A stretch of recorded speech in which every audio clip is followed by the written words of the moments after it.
Hi, everybody. Welcome to the second installment of Higher Awards' speaker series. And before we start chatting with our main speaker today, we just want to briefly introduce Higher Awards and the people participating in this installment of our series. So just to start off, Higher Awards is a startup based in Silicon Valley that gives community-focused organizations the ability to provide members with a credit card branded with the organization's logo. And essentially, each time members use the card, they basically support the organization and the values financially as well as like morally. Um, my name is Srijoni and go by Shri. And I'm also a business intern for Higher Awards this summer. And I'm also looking over like social media and marketing and those stuff in general. Yeah, my name is Mihir Nair.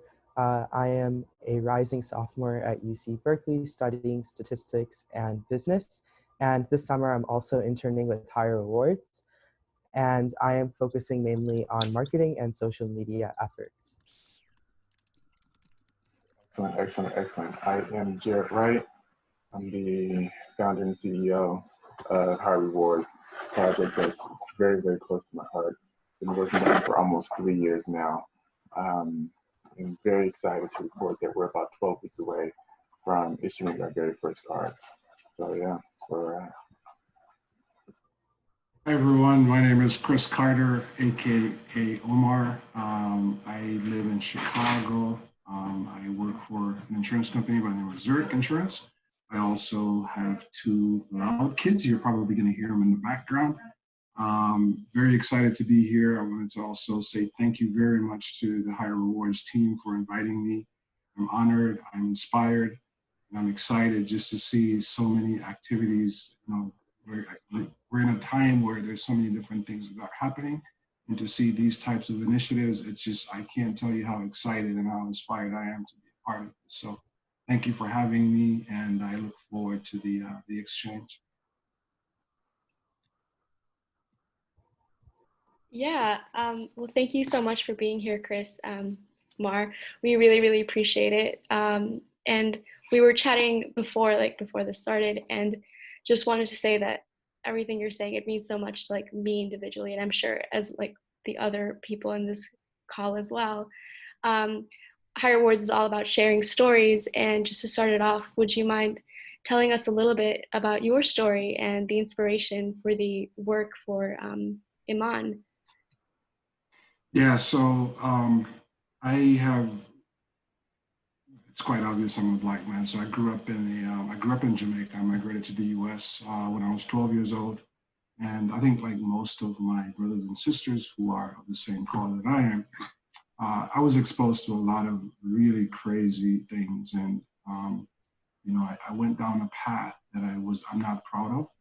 It did shape my life. It shaped who I am today. But I was fortunate enough to have a teacher literally grab me by the back of my shirt and said, "You're coming with me, and I am going to do X, Y, Z for you. You're going to come and live with me.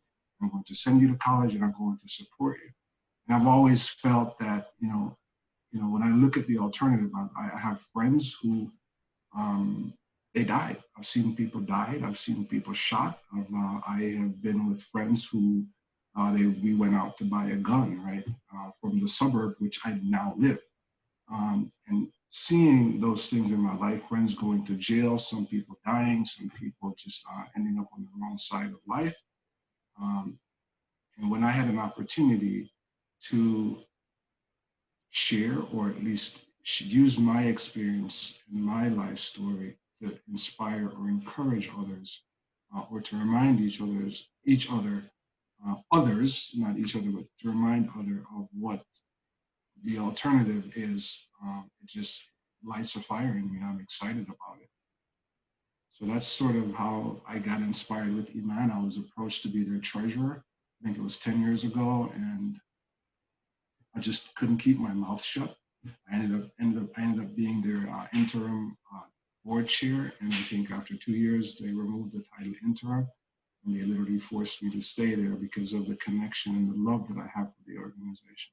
So, and hopefully during this conversation, we'll talk more about the work. And I think at the end, I hope you will see the value and you'll fall in love with the organization as well.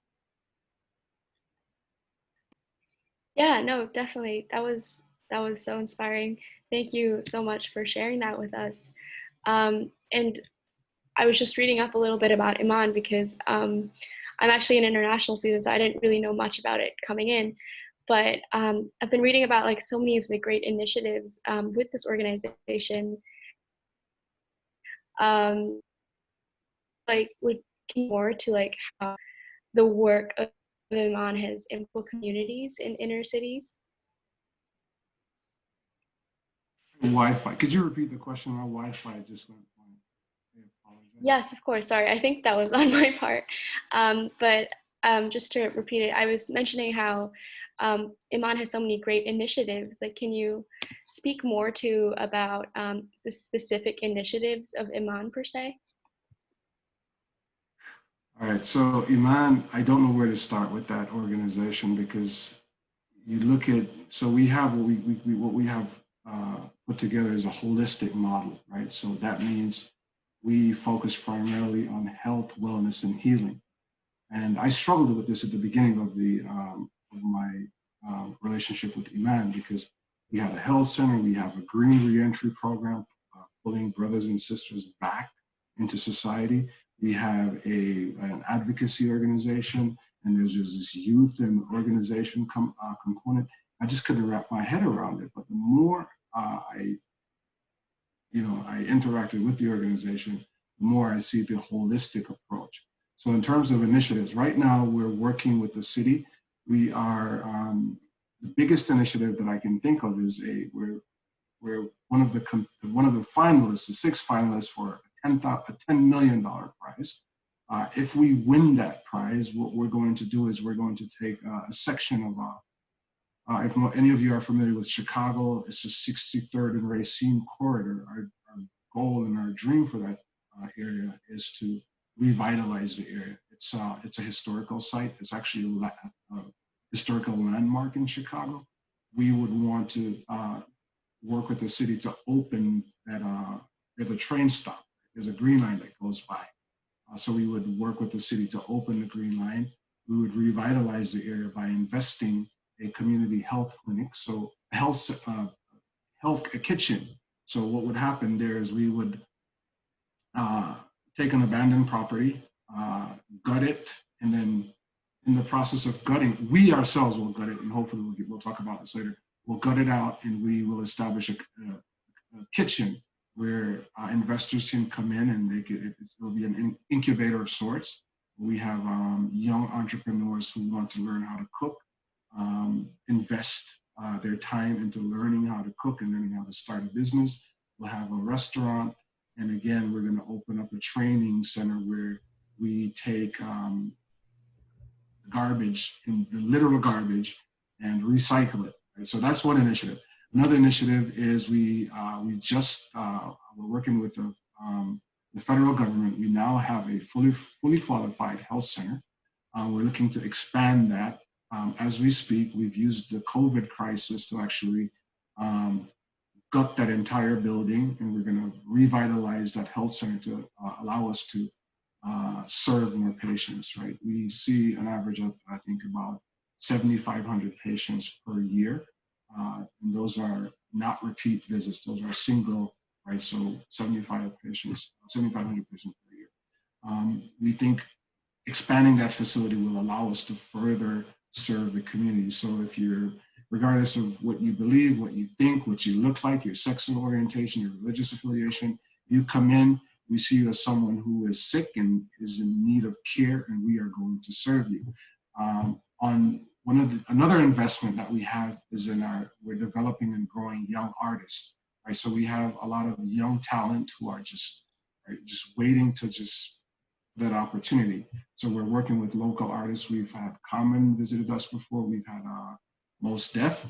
Any of you who are old enough to remember who Most Def is, we spent some time with him.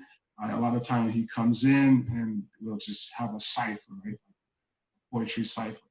So I know it was a short question, but there's so many things we're doing And even on the advocacy side, we're working with our local government to ensure that the to ensure that the things that we're trying to accomplish, the policies at the city, the county, and in some cases the state level, are aligned with what we're trying to do.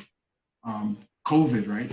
We're all suffering from COVID, and as most of you may know, Black and Brown communities have been affected more so than any other communities in the United States. We've worked with the government. We have the lieutenant governor. He came in. He designated us one of those sites that had to remain open. So now we are actually doing COVID testing. We're having Black and brown people or white people come in and they're getting tested. We're now able to identify folks who may have contracted COVID, and we're working with them. We're working with the local hospitals and health centers to sort of direct people and provide health support. There's so many different things. We've worked, the last month or so. Most of us were fasting during the month of Ramadan. We had a lot of, we served over 5,500 households, and those are repetitive visits. I think it was in close to 10,000 meals served. We had a lot of visits. We visited a lot of, folks who are, they're just impacted by it because of their demographic status. And there are tons of other things, but I'll just stop there. And Yeah, so thank you so much for that very elaborate response. I think we all just learned a lot about IMAN and the great initiatives of the past and hopefully in the future. So when you started speaking about this, you mentioned the $10 million grant that you would potentially get. And as we know in the nonprofit world, in the nonprofit sector, funding these programs and these initiatives that generate greater social good, that funding can be a very, very difficult challenge at times.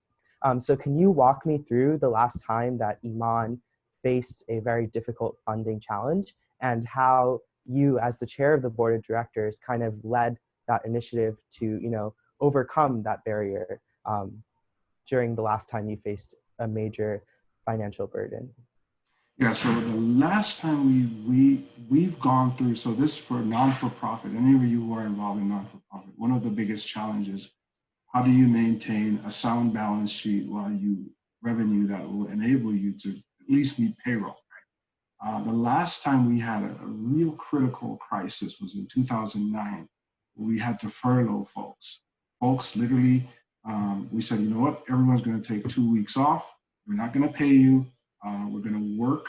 Our development department worked with different funders to get us back to where we needed to be. And quite frankly, we had to shut down some critical programs that impacted the folks that depended on the services that we provide. So that was, to us, that was a lesson learned. And we've gone, ever since 2009, one of our goals, one of the goals that I've worked with my executive director to accomplish is to have a 6-month gap, right? Obviously, life is very messy. That never happens, right? You plan, things happen, you have to pivot, you have to adjust, you have to adapt, and you have to move on. So in most cases, we have maintained a 2 to 3 month. Since 2009, I think there were a couple instances where we barely made payroll, and by the grace of God, we were able to get $1 million prize or something happens. But these things are sometimes serendipitous.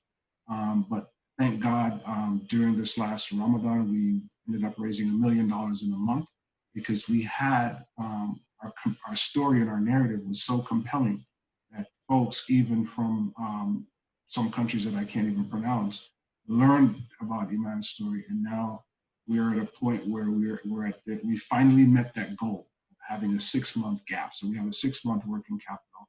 However, what we're seeing with COVID, there's still initiatives that we have to put in place to ensure that we are able to sustain the working capital that we have. And it's I would say we've done some things, but for profit and not for profit, two different worlds. Yeah, no, definitely. Yeah. Sorry, am I? No, go ahead.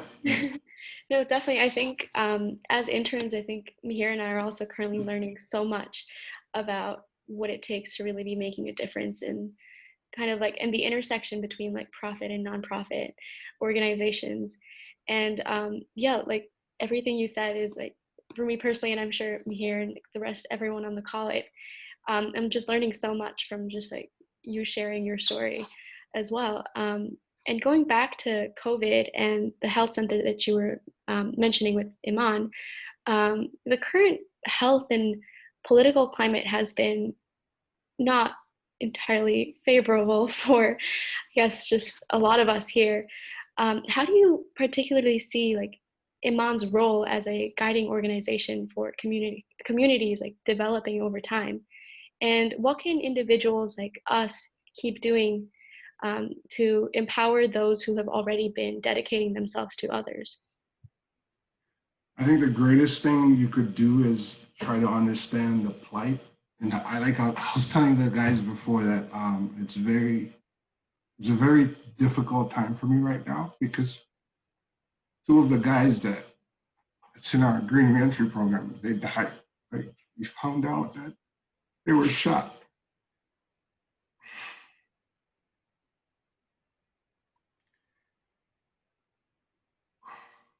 And they were 19 years old, they were teenagers. I'm very sorry. I'll try to keep it together. But I think learning their story and trying to understand where they're coming from, I'm very sorry. This is embarrassing, but it's real. I'm telling you, like I see these guys. It was less than a month ago, because we were on a Zoom call just like this, and they were talking, and they were just bright, just like you guys, me here and Street, and just the energy that they were just the energy they had, and the brightness in their future. It was so real. I was so happy when I looked at, you know, several years ago, one of these guys, we work with, most of you know who Arnie Duncan is. Now, I remember standing in one of these meetings with Arnie Duncan, and he had Stephen Ward. Any of you Google the Stephen Ward story or YouTube Stephen Ward? He was shot 17 times. And the night he was shot, the morning he came to the program, and they're like, dude, what are you doing here? He's like, I want to come here because I know if I don't, I'm going to get in trouble. And I have my girlfriend, I engaged, we were recently engaged, and I have a daughter. I want to see my daughter graduate. And Stephen made a decision to change his life. And it just so happened that, he got himself out of the gang, he cleaned his life up, and he pulled up at a stoplight on the west side of Chicago. And his life caught up to him, and they shot him. His pregnant girlfriend was sitting next to him. The bullet passed her, and it shot him. It killed him. And Stephen, he's such an inspiration. But the interesting thing is, on the news, it was yet another Black man shot, right? Gang violence, right? So I think when you ask the question, what can folks do? I think is just understand that we're talking about people's lives. Brilliant. Some of the most brilliant people that I've ever met. Their lives are being uprooted, turned around, and they're suffering. Sometimes because of things that are outside of their control. So I think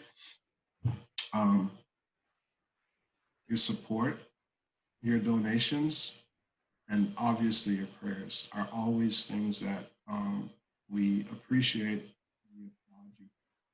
So again, Yeah. get myself together, and we're gonna go back to normal mode. No more weeping, I promise. No, there are zero zero reason for apologies right now. I think that all of us, as a country, we're reeling, and you know, obviously I am also a black man. Turns out I'm also 6'2".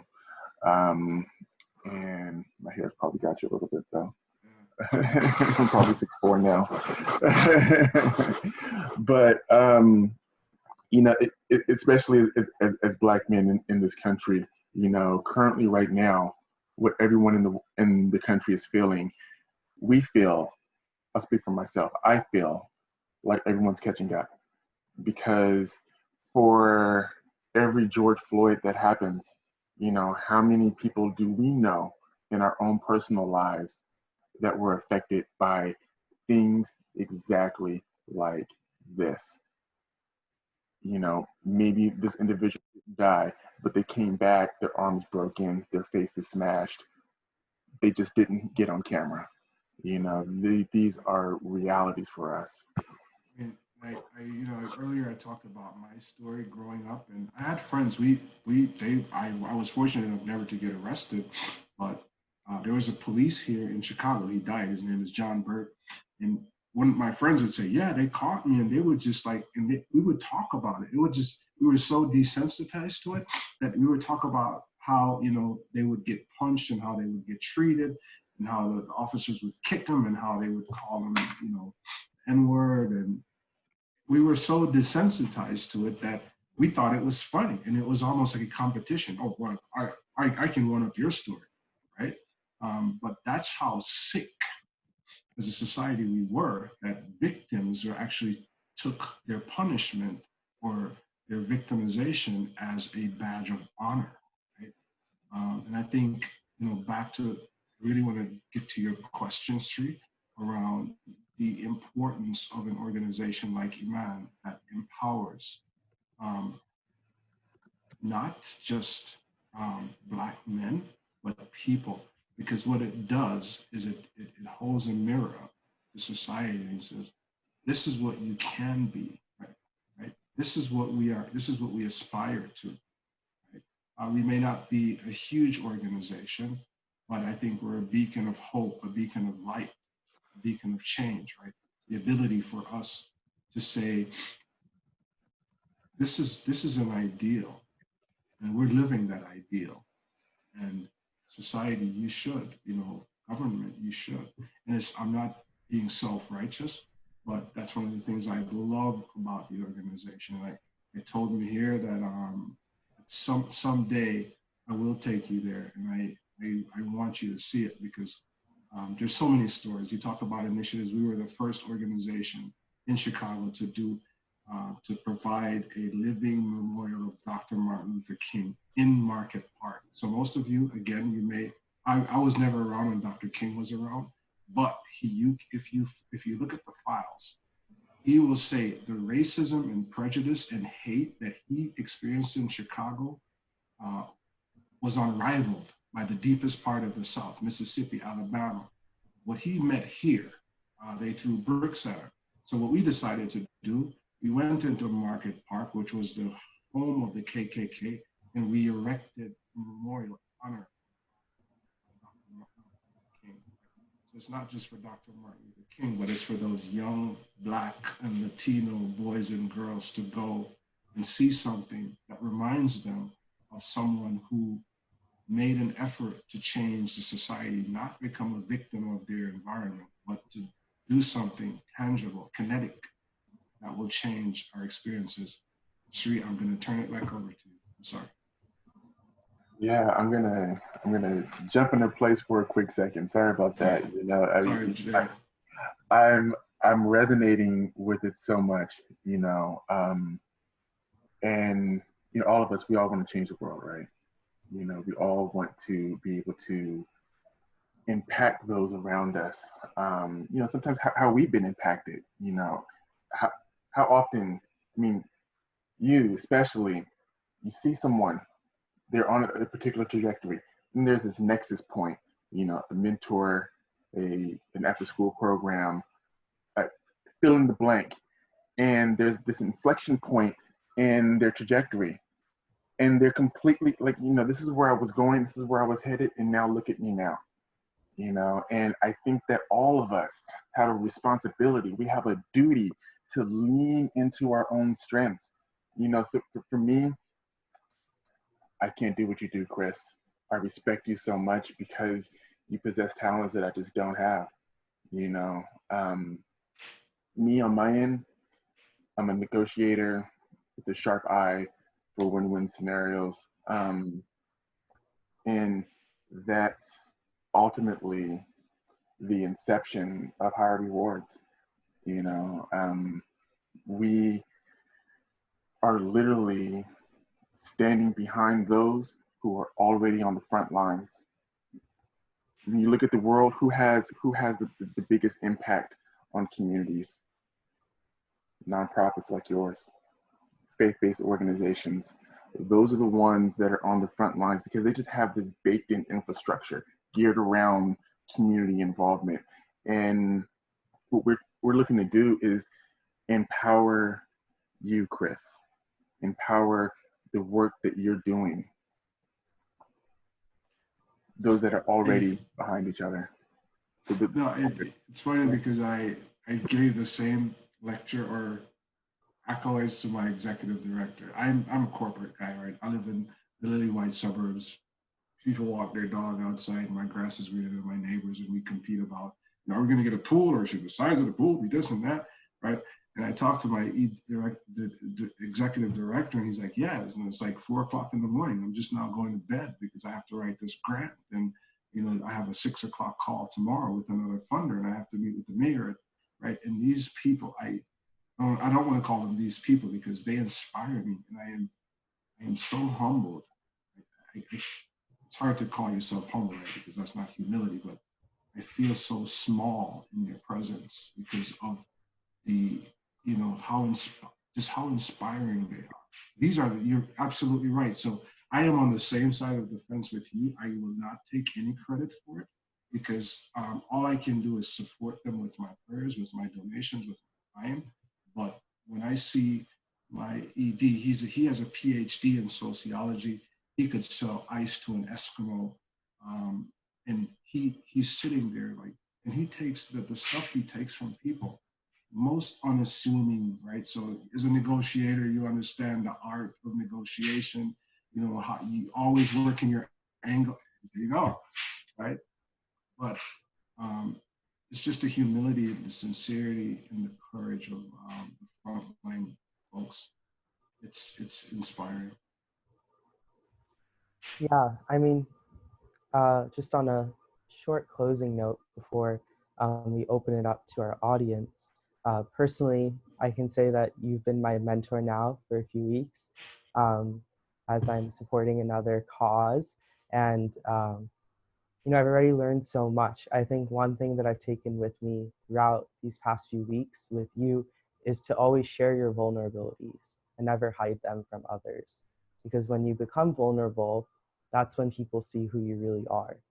And, you know, you don't have to apologize to us at all today for sharing your own vulnerability because it's very courageous. And I think all of us appreciated it because we are in tumultuous times. America is broken.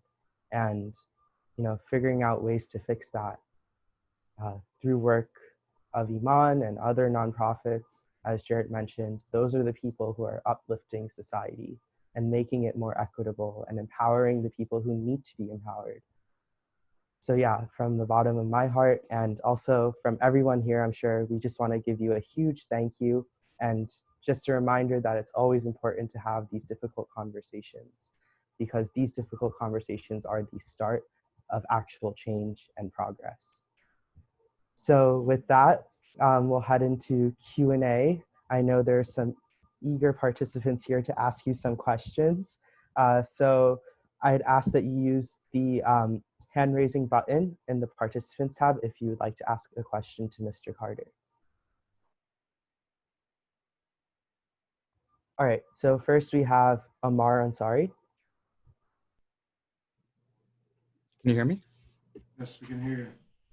Assalamu alaikum, Chris.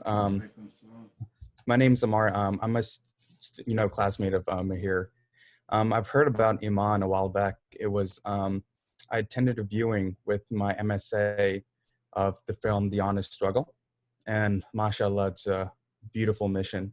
I wanted to ask you if Iman has any plans, because I'm aware that Iman is in Chicago and Atlanta. If there's any plans to come to the West Coast, especially in the Bay Area. Yes, we've worked with Bayan Institute. I'm pretty sure if you're in the West Coast, you're on the West Coast, you're probably familiar with Bayan and Imam Zaid Shakir and all those other great luminaries. We're currently, so Atlanta is what we call a proof of concept. And we want to develop and grow Atlanta and not necessarily perfect Atlanta, but create a model in Atlanta that we can either, and the way my executive director, he's a man of many words, right? I just said, okay, just bottle it and sell it. He said, no, here's what we're going to do. We're going to take steps and we're going to ensure that the blah, blah, blah, blah. But long story short, what we're doing is we're perfecting the model, or we're bringing the model, we're scaling the model to a level where it's sustainable. And we have SOPs, standard operating procedures that can be replicated across the country. The decision that we're faced with now is, do we want to become a sort of a franchising model, or do we want to be consultants where we come out and say, hey, Amar, you want to set up something similar to Iman? Here's how you do it. Here's your playbook. Go. We'll provide you with consulting. So we haven't made that decision just yet, because obviously there's so many other things happening on the ground. We're building our talent pipeline. We're creating leaders.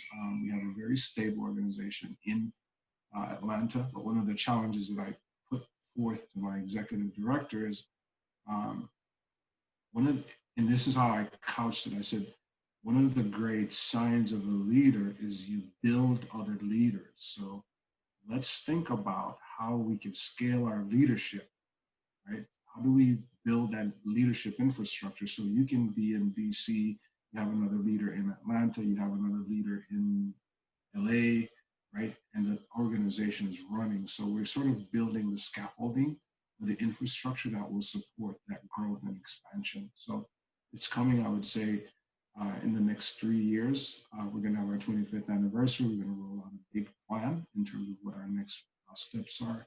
And that will be a part of our strategic plan for the next 5 years. Jazakallah. Right. Thank you for that question, Amar. Yeah, I mean, definitely, one of the goals of nonprofits who are empowering society is to, foster social good. So I think that expanding that work and that outreach in particular to local communities is very, very important. So I know we have another question from Manu. Manu, do you want to ask your question? Yes. I was going to ask, how can we all engage in social change to combat institutionalized racism? Like each and every single one of us, as Asian Americans, as white Americans, as people of different affinity groups, how can we all band together to combat this? I think what we're doing now is to start, like Mahir said, right? I think, one of my sons has ADHD, and what will happen to him sometimes is you'll drive him to a point where he just becomes ballistic. And no matter what you do, so you ask him for, hey, can I have a candy? And you say no. And he just goes ballistic. And you say, here are 10 candies. Here's a store full of candy. And you cannot calm him down because he's at a point where he just needs to like blow off. Like he needs to burn out. And I think where we are right now is we're sort of like at that stage as a society and as a race. I think the anger that like I was earlier before we opened up the call. I was talking to Jared and Sri and Mihir, and I said I had a call with one of my colleagues today, and she happened to be Black, and it was a 30-minute call. We spent 25 minutes just sharing each other's experience, and 5 minutes solving the problem of why we called each other in the first place. During that call, what the exchange was, yes, Black people have been suffering. And one of us said, I'm angry at myself because I was complicit. Anything that happened because I did not take steps towards a solution. It had to take the death of George Floyd to all bring us where we are. So in terms of what can our brown brothers and sisters and others do, I think continue to have these. So here's my son with ADHD that I was talking about. He's walking in the door right now. One of the things we could start doing is having conversations like these, right? Start listening to each other, understanding each other's story, and sharing and being brutally honest, right? I think it's a place to start. And a lot of us don't have the answers, and we need to accept that. I don't know what to do. That's also an answer to the problem, right? Okay, so let's start somewhere. At least let's start having a conversation, a civil conversation. Find a solution and start taking progressive steps. But part of that, I don't know, is we have to do some introspection, right? So, like I was saying, we're complicit in all of this. So it's not just the white police and white people. No, why could we not have done something to change the narrative, right? Why did it have to take us to get to this apex, right? Where we're at a point where, okay, now it's an inflection point. So I think we're all complicit as a society. The victims, the victim, the one who, the oppressed and the oppressor, right? We have to have that conversation. We have to understand that it's going to take the coming together of, right, everyone. So I promise I'll keep my next answer to less. Yeah, thank you so much, Chris, for answering Manu's question. I think thinking about how to be a proactive ally to Black and Brown people, I think that is something that's very difficult. As a Brown person myself, I am still not part of that community. And there are certain things that I am very privileged with in my life. And, trying to educate myself, lean into the difficult conversations like this one, because this is not an easy conversation by any means, especially since, what founded America, a lot of people argue, is racism. So thinking about how to combat such a deeply ingrained problem throughout society, thinking about how to combat that as an ally who has privilege, is something that, always strikes an emotional chord with me personally, but I have to do it. And, coming to that realization is super, super important. Yeah, so we have one more question from the chat section from Adit Arora. He's asking, what steps will you take to achieve the next goals of your organization? So we have so many different goals because the challenge is real. It's just everything is coming at you, and thank God we have people who sometimes work literally around the clock. I know that's sort of these people put meaning to the word working around the clock. So in terms of steps that I mentioned earlier that we have a $10 million prize. We continue to build our relationship across faiths. So we have allies in the Jewish community, allies in the Christian community. We have allies in City Hall. We have allies who are Republicans, allies who are Democrats. We're trying to build a broad coalition where people understand that it's not a religious issue, it's not a political issue, it's not a ethnic issue. It's a people issue. And you have people that are fundamentally marginalized, for no other reason than the fact that who they are. So, in terms of specific goals that we're taking, we've already set those goals. We have them. They're part of our mission statement. They're part of our vision, and we realize those on a daily basis. I hope that answers the question, but I don't have like a specific 1, 2, 3 goal because we have a lot of different initiatives. We have to build out our health center. We have to win this $10 million prize to build out the green corridor on 63rd and Racine. We're building legislations, and hopefully I'll get an opportunity to talk about legislations because there's a powerful story that I'd love to share with everyone about it. So not necessarily any specific goals that haven't already been planned out, if that makes sense. Yeah, so Adit says that does answer his question. Okay. And then our last question we'll be taking for the day is actually from a fellow intern at Higher Awards, Cindy G. Okay. Hi, Umar. First, thank you so much for, yeah, like Jake said earlier, just the courage to share these stories. Yeah, I feel like I've been really, really encouraged, and my eyes have been opened so much. And I'd also love to hear, like you said, your thoughts on legislation. But the question that I was thinking of originally was, I see a lot of people taking to media, whether it's social media, um, other platforms out there, to express their support or just their opinions. I was wondering what your view is on the usage of media and how we, who are all actively engaged in media these days, can use media effectively to, yeah, alleviate what's going on or to show our support. Yeah, I wish I had an answer because I too have a mentor and he's my co-chair. He happens to be 72 years old. And so he grew up in, through the civil rights movement, through the period of, the 70s, 80s, and 90s. And I'm so privileged to have met him. But one of the things he said is that, people are so emotional. And if they take the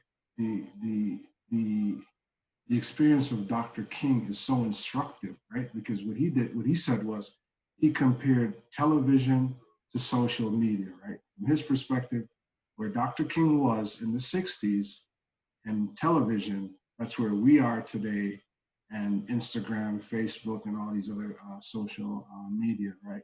And he said, Dr. King was a master at leveraging that technology. Um, we're not doing a very good job of using the media to our advantage because it's just, I have a thought, I'll just spew it on Facebook or I'll spray it on Instagram. And as he started talking, the phone rang and I didn't hear the rest of it. So I have to call him back. And I promise you, Cindy, I will share with you. But I think we should be more thoughtful. And I have a policy of not posting on Facebook because it's just raw emotion I'm just, putting out there. And I've seen some things and I broke that policy, but it was all from a place of emotion. And I had to take a step back and think, what good is this going to do to move us forward? And I have not found an answer to that question. I honestly don't know what that answer is, but I will research it, and I'll give you my word, my commitment that when I find an answer, I'll work through me here to give it to you. I know. Thank you. I appreciate that. I think what you said there, just about taking a step back and asking yourself the question of how this is going to help other people who are reading it. I think that's a step that many of us forget to take. So yeah, I appreciate that. Yeah, so just to close this conversation, because we know you all have busy schedules and we know, of course, Mr. Carter, you've had a very long day and a long week. We just want to extend our thanks again to you for joining us. We know it's a Friday afternoon and the weekend looms large, but we appreciate you taking the time to really open up to us about a huge problem in America, as well as how your nonprofit is addressing that issue at its core. Yeah, and just a closing note about our organization, Higher Rewards. If you wish to learn more about how we financially empower nonprofits and religious organizations, please visit our website at www.higherrewards.com. And in closing, the entire team at Higher Rewards sends you all love, health, and happiness during these challenging and unprecedented times. Thank you. Thank you. Thank you so much.